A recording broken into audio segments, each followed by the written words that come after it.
My name's Nicholas. Everyone refers to me as Nick. I work for HSBC within their global data services, within their investment banking element. Now, really my job is as a project manager is to bring people together to deliver a common goal which we're all aiming for.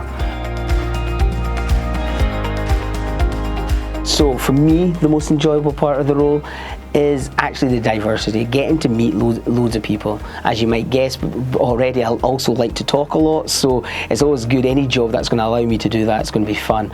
I think the delivery element, in project management, you're constantly expected to deliver the next thing, the next system, the next product that is being asked for internally or externally. So I think that is one of the key things that I enjoy most. So getting to work from home has its advantages too, so that's always having that flexible working again allows me to have a great family and work-life balance, which is always very important.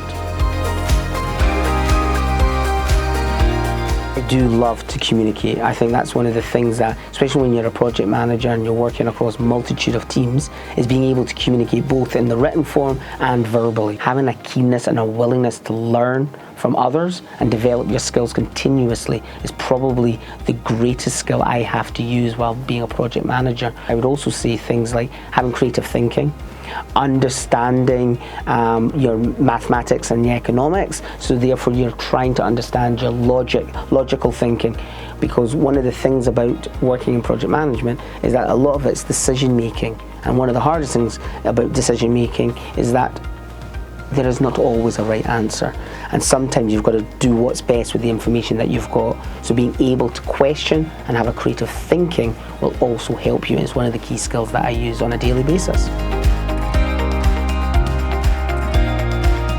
So subjects like maths and economics and accountancy might be the classic ones you will think of, but actually media studies, you'll see us on YouTube, you'll see us on Twitter.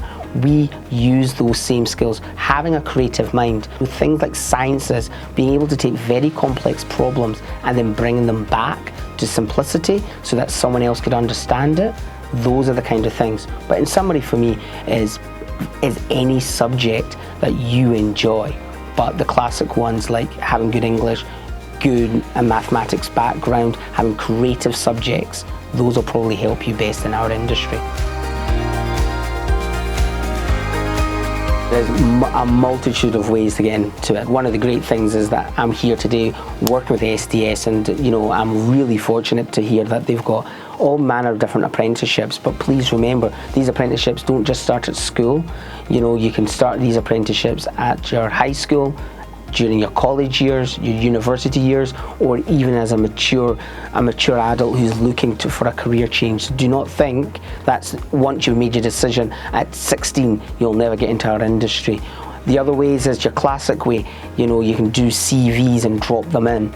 You can do application forms. You can also, for me, is also having that attitude that you just want in, and you can, work your way up within the industry. So do not worry about thinking, if I didn't quite do as well as I hoped at school, I'll never get into the industry, because we are very much in the industry about your attitude and how you are, and we do a lot of just-in-time learning, which is we will train you on the job, or we will give you those skills when you arrive if you come with the right attitude.